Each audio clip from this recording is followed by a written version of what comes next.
Good morning. Are y'all ready to get our country back? It doesn't sound like it. Y'all ready to get our country back? Bear with me just 1 minute, okay? I get real nervous up here, so I have something I have to do just real quick. Just hang on a second. I apologize, but it won't take but a second. It's painless. It won't be bad.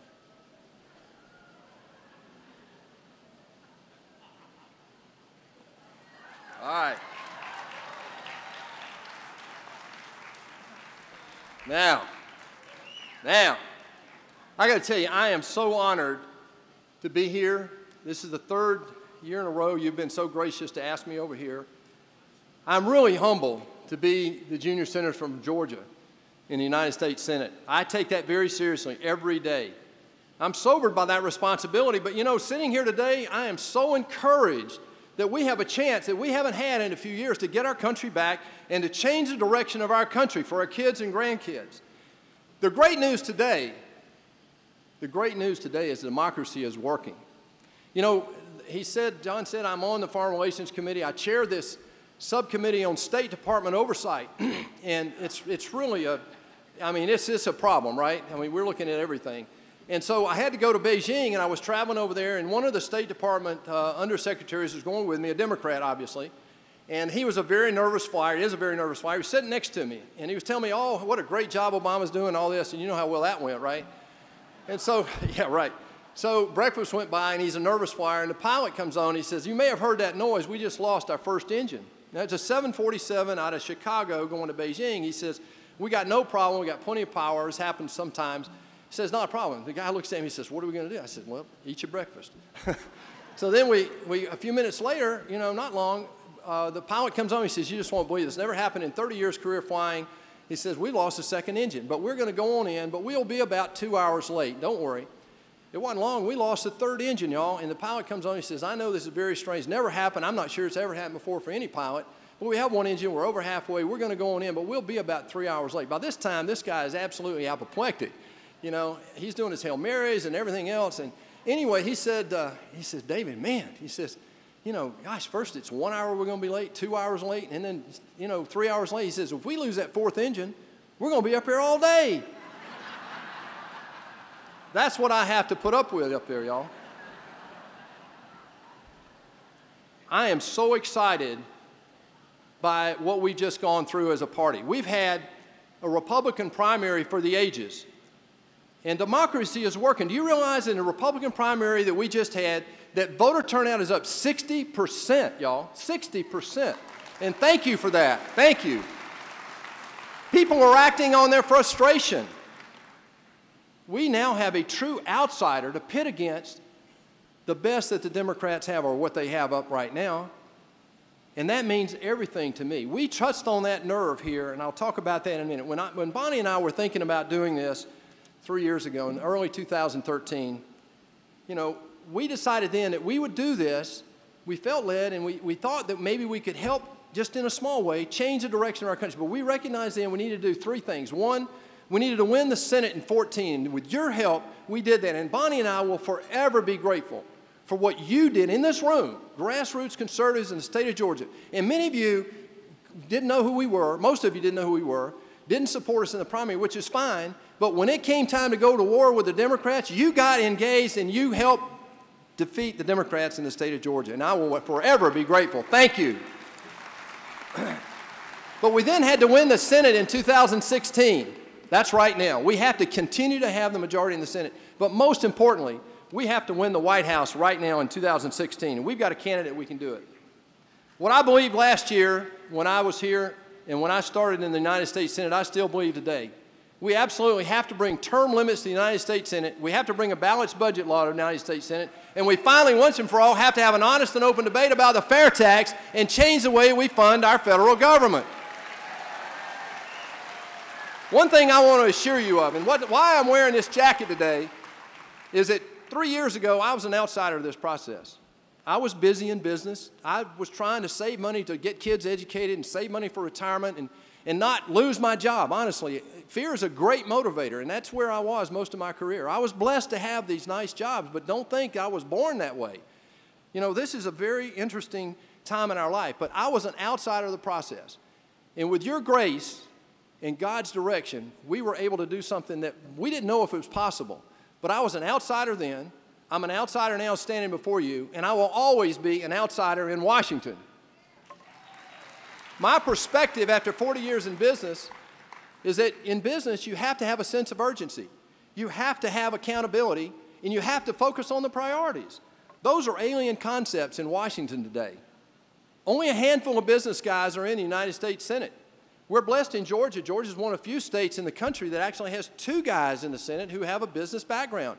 And we absolutely have to make sure that the Democrats don't come down here and steal that seat from Johnny Isakson. He's been a great statesman for Georgia, and he's been a great statesman for our country. My perspective will always be different because of you and because of my family and because of my wife. I will always be an outsider to Washington. My main message today is this. I know my wife says I can bring any cocktail party to its knees, and it's true, because this is really bad news, but it's serious. It's why you're here. It's why I'm up here.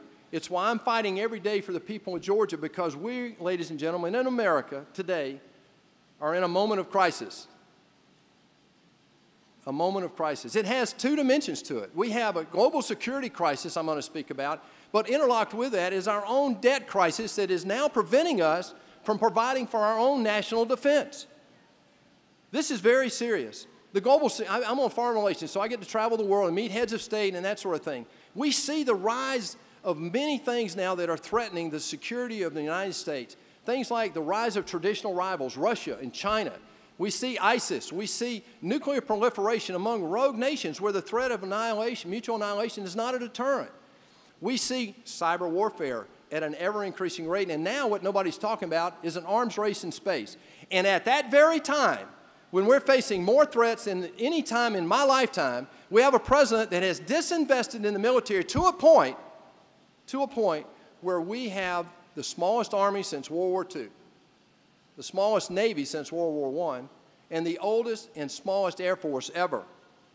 Ladies and gentlemen, we're only spending about 3% of our GDP on our military today because of our financial intransigence and because of these liberal sweeping programs we've been enforcing and enacting for the last 100 years. This just didn't start in the last 7 years. Our foreign policy is in total disarray. Even Jimmy Carter says he can't think of one country today where we have better relations than we did before Barack Obama became president. Ladies and gentlemen, America must lead again. We didn't choose that. We don't have to be the policeman, but we have to lead. We didn't choose it. It's our destiny.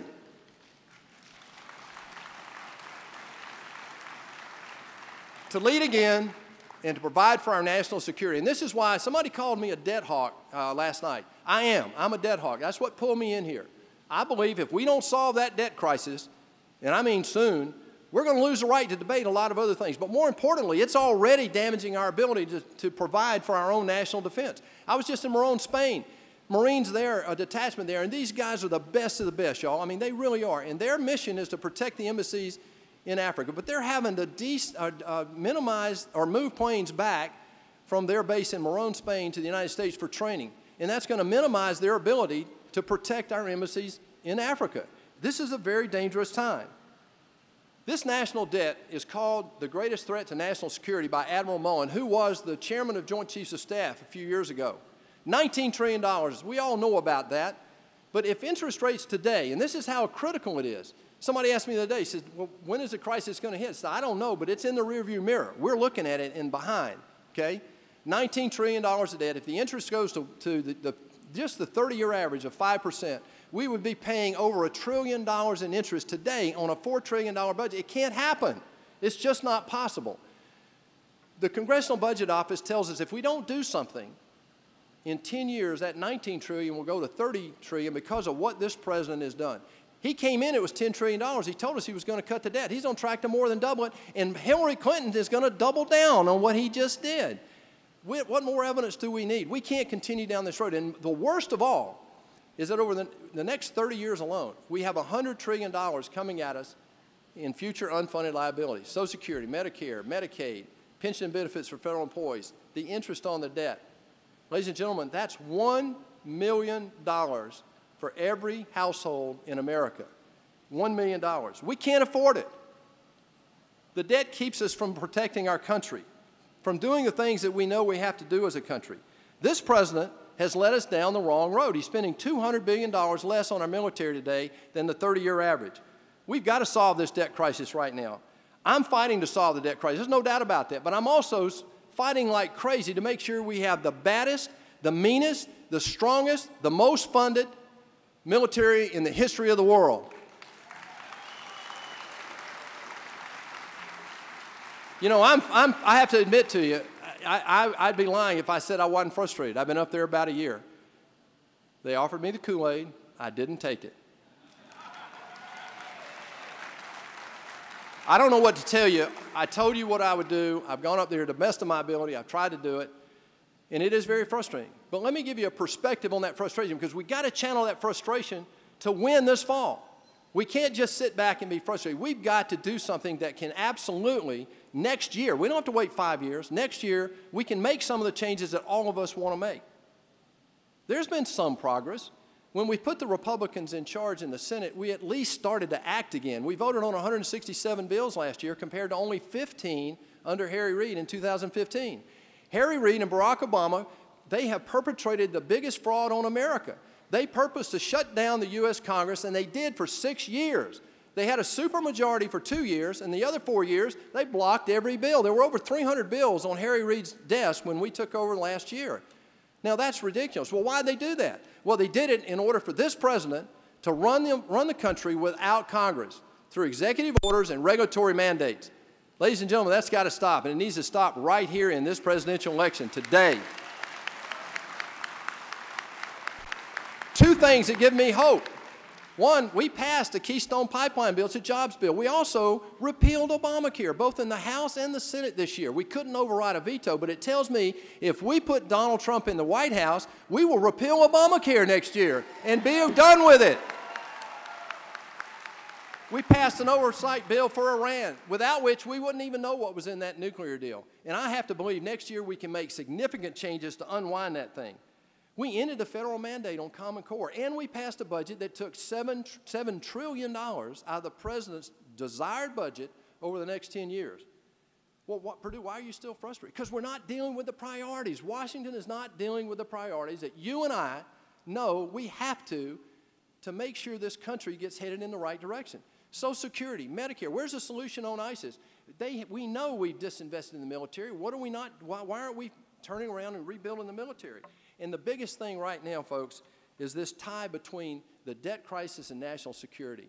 We spend time talking about distracted things up there, and we're not focused on what you and I fight every day when the tube comes on. I don't care what channel you listen to. I can't watch any of it anymore. When you listen to it and they're talking about all this stuff, I said, wait a minute. We've had 12 debates in the Republican primary system this year for president.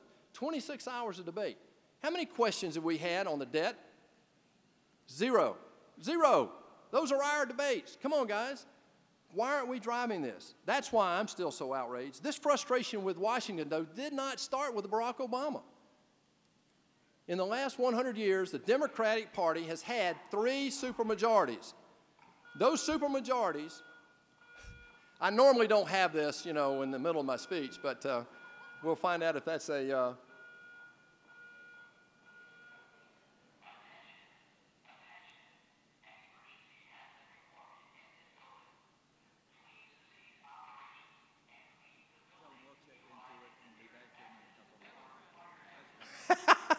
Hey guys, keep your seat for just a minute. They're going to check on it before we start moving. Yeah, I think Obama heard we were talking about him today, so we're good to go?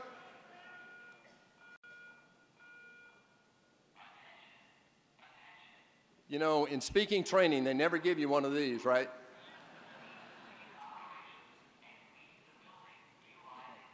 All right, so we got the top guy in the hotel, just went out to check where it is. So I'm going to continue until they come pull me off, and then I'll race you to the door. Yo, I can't tell you, this is so humbling for me to be here talking to who I know are the backbone of the Republican Party, and it means a lot to me. But I want to go back to this. This is the major point today. You know, many people today are more frustrated with the lack of progress in Washington. They're more frustrated by they're motivated by their frustration with Washington, and that's more important in some cases than ideology. Now let me try to explain that. It used to be in politics that it was liberal and conservative, and that's still very, very important. But what's happening is a lot of people are now saying, hey, wait a minute, I'm frustrated with the political class, the establishment, the political bubble, and we want to send a strong message to Washington. And that's what's going on right now. 86% of Republican primary voters feel like that they have no say in what happens in Washington.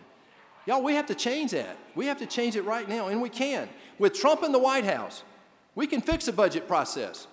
We can absolutely eliminate these redundant agencies. We can grow the economy. With Trump in the White House, we can reduce spiraling health care costs.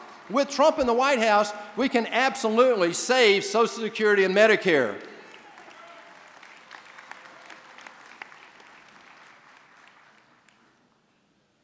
We have a chance to change the direction of our country.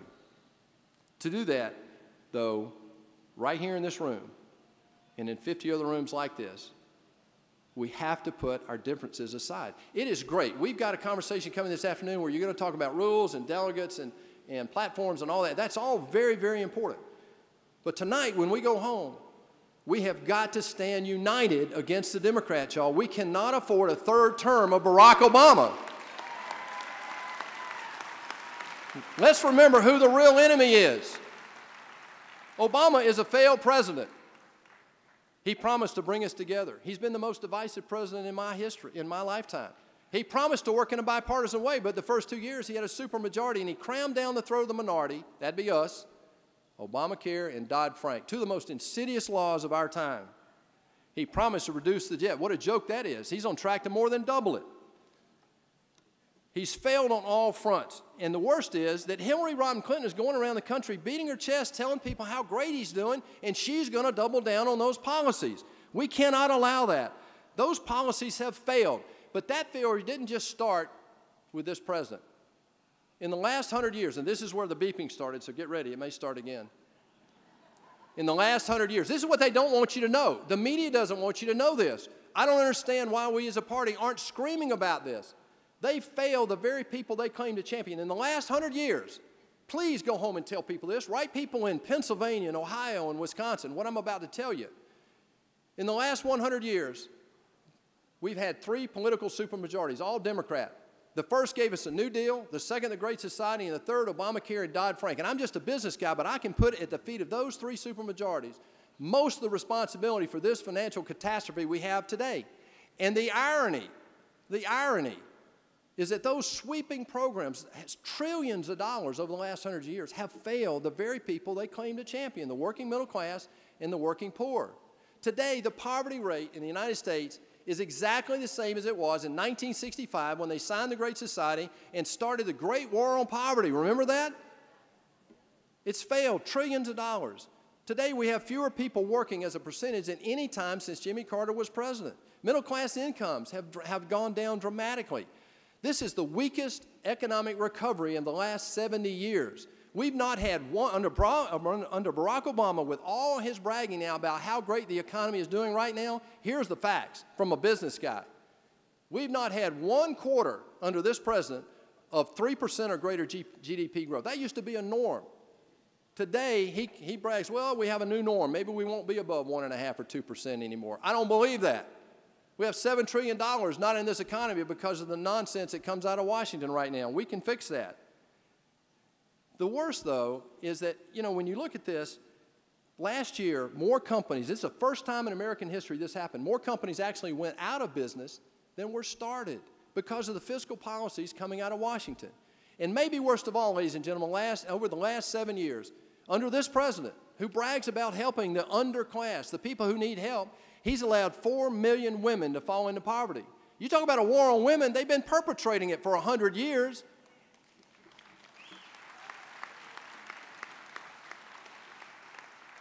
I don't know what other evidence we have to have. The Democrat philosophy, the liberal progressive movement has failed.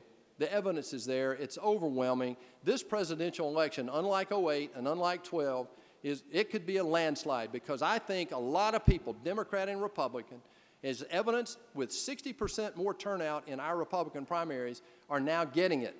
That debate over all these other issues is secondary to the big one, and that is that these progressive policies have failed once and for all. Hillary doesn't get that. She's on the stump. Bernie certainly doesn't get it. I mean, he wants to go further, right? Well, the reality is that they failed, and Hillary doesn't get it. She's out there still bragging she's going to double down.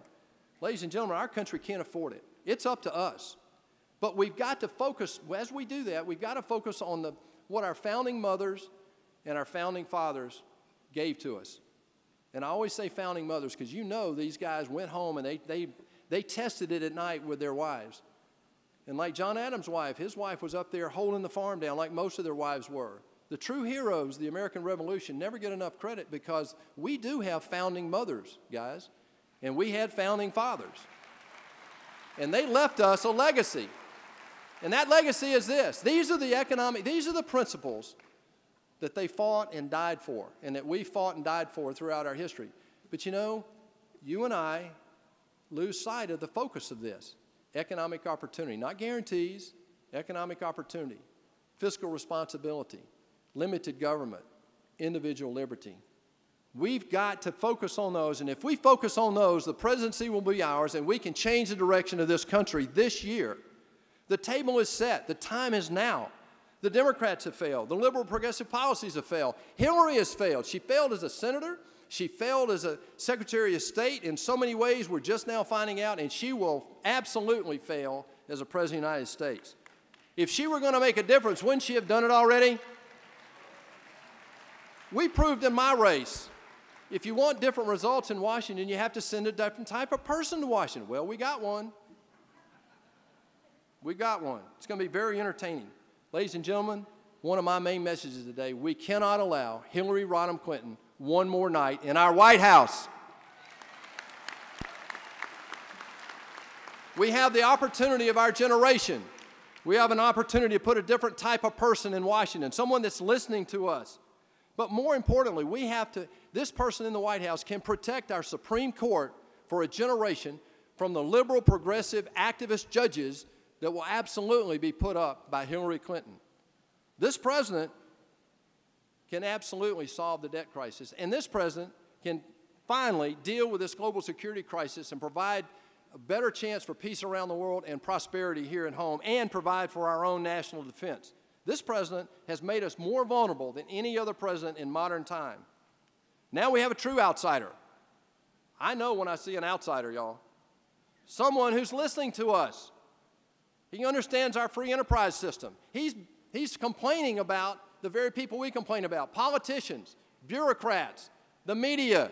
He's saying what you and I say at home when Fox News is on there and we're throwing our socks at the TV. He's saying what we feel. He can win Michigan and Mississippi on the same day. When did that ever happen? He can pull us together again. This is something that we need desperately as a country. And he can help America lead again. Yes, this guy can help us lead again, but he can also make America great again.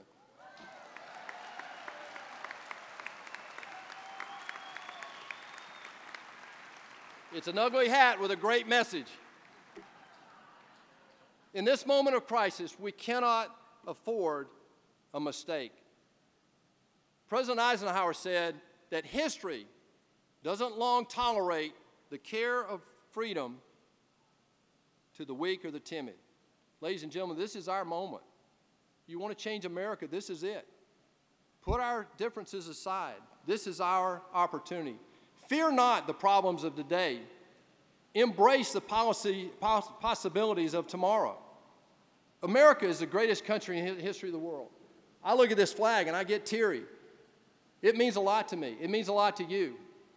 Remember our mission to change the direction of the country. We must put aside our differences. We must stand together. We must get back to our founding principles. And ladies and gentlemen, we absolutely must elect Donald J. Trump, the next President of the United States. Thank you. God bless you. God bless the United States of America. Thank you.